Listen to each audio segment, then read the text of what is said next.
Dans ce tuto, nous allons voir comment réaliser une aquarelle avec Photoshop. Donc, à partir de ce modèle et de ce fond, celui-ci, nous allons réaliser ce magnifique tableau Art déco. Donc, pour commencer, nous allons détourer notre modèle. Donc, je vais décocher l'exercice que j'ai déjà réalisé. Donc, notre modèle qui est celui-ci. Donc, le but est de récupérer essentiellement la femme. Donc, avec la baguette magique, je vais sélectionner mon fond de façon à le détacher. Et en maintenant la touche Mage, je vais ajouter de la sélection pour récupérer mon fond. Comme ça.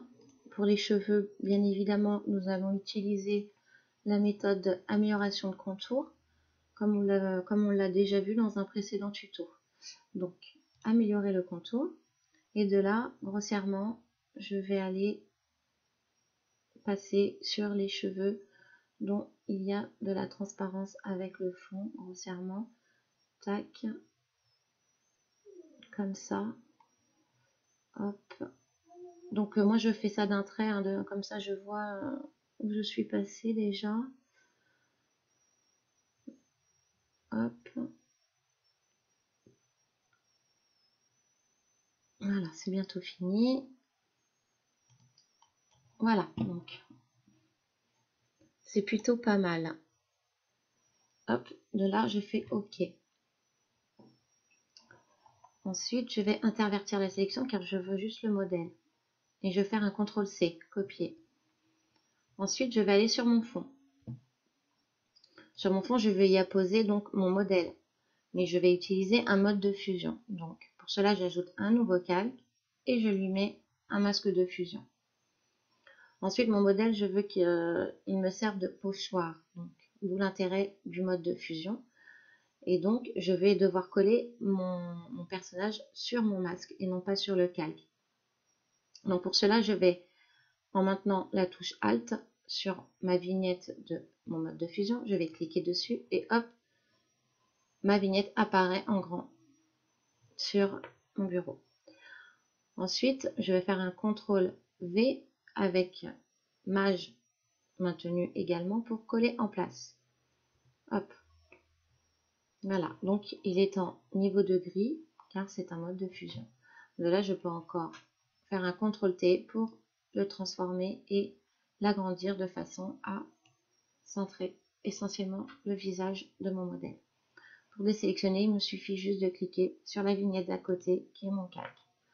De là, on voit que la sélection reste. Et il faut qu'elle reste notre sélection tout simplement car elle va nous servir de pochoir pour visuellement savoir où se délimite notre personnage. Sachant que la sélection, qu'elle reste ou pas, avec notre mode de fusion, seul apparaîtra les blancs qui laissent afficher, qui va laisser apparaître donc mes coups de peinture que je mettrai donc dans mon calque vierge. Par contre, sur ma petite vignette, je vois que mon personnage est noir. Ce qui veut dire que noir, il ne laissera pas afficher mes coups de pinceau, mes coups de peinture que je vais mettre par la suite. Donc, pour cela, je vais resélectionner ma vignette de fusion. Et étant donné que ma sélection est toujours active, je vais aller dans Images, Réglages, et je vais faire négatif. De là, ma vignette est devenue négative. Si je fais Alt, je clique dessus, je vois que mon personnage est bien en négatif. Voilà, maintenant nous allons passer au côté artistique avec notre pinceau. À présent, nous allons prendre donc notre pinceau. Hop. Au préalable, vous aurez téléchargé et mis les brushes de taches de peinture, comme celle-ci. Vous aurez été dans la petite roulette et vous auriez fait charger des formes et il faudrait charger donc le brush de taches de peinture. Vous les trouvez également sur internet en tapant brush Photoshop peinture ou taches de peinture et vous verrez plusieurs s'afficheront. Donc pour travailler, ça va être un peu plus long et fastidieux dans le sens où il va falloir mettre beaucoup de tâches de peinture. Parce que pour arriver à ce stade-là, c'est vraiment c'est qu'il y a plusieurs couches de formes et de couleurs. Donc pour cela, moi je vais travailler avec ma fenêtre de forme prédéfinie ici, où je pourrais directement élargir mon pinceau quand j'en aurai besoin et changer donc de brush. Mon calque peut rester fermé, je reste toujours sur mon calque transparent pour travailler dessus. Et je peux fermer mes calques et ma fenêtre nuancier pour repasser plus vite d'une couleur à l'autre également. Donc, je vais élargir ma fenêtre et je vais commencer donc par des taches. J'agrandis un petit peu, hop, et vous allez voir que donc hop, j'ai un œil. Ensuite, je vais prendre un vert, je vais changer de forme, je vais peut-être l'élargir. De là, je vais hop. Donc ça va se jouer ainsi. Donc quand on prend le pinceau, vous verrez, mon opacité est à 35, ce qui veut dire qu'il y a des mélanges qui se font au niveau des couleurs. Donc c'est là qu'il faut être observateur et il faut bien mélanger ces couleurs. De toute manière, rien ne vous empêche de passer un coup de gomme et de remettre un petit coup de tache de peinture pour camoufler si la couleur est trop foncée ou si c'est pas assez harmonieux. Donc hop, on continue avec du bleu. Hop, j'agrandis ma forme. Je vais être par ici, comme ça. Et donc, étant donné que moi, j'avais déjà effectué l'exercice, parce que ce serait beaucoup trop long comme ça à effectuer en tuto, je vais directement aller chercher ma création de façon à continuer sa progression pour arriver donc au résultat désiré, celui-ci.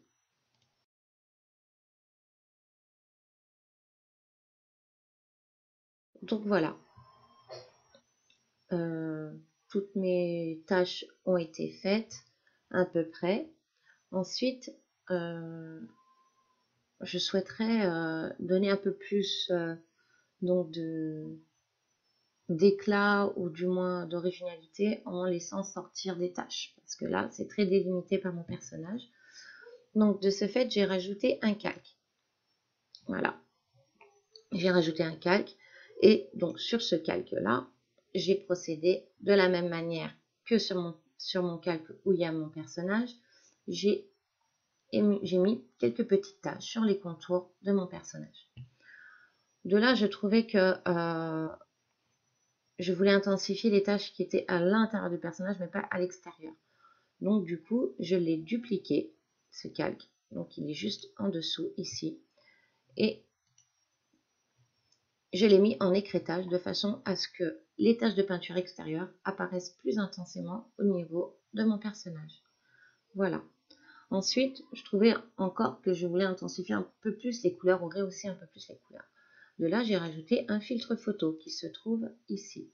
Donc, filtre photo ici. Voilà, en bas de mes calques, dans les effets de calque.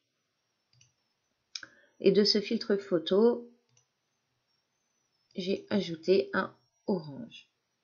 Donc un orange, et je l'ai mis à 75%. Ensuite, on peut le constater, en fait, que j'ai mis une lueur au contour. Donc ce qui a fait ressortir également mon personnage sur le fond. Et comme tout artiste qui se respecte, on signe son tableau. J'espère que le tuto vous aura servi et qui vous permettra également de réaliser des œuvres d'art comme celle-ci. Particulièrement, je trouve ça très intéressant car par la suite, on peut les imprimer sur toile ou en faire cadeau. C'est très agréable à faire et voilà ce que peut apporter Photoshop. Donc, je vous dis à un prochain tuto. Au revoir.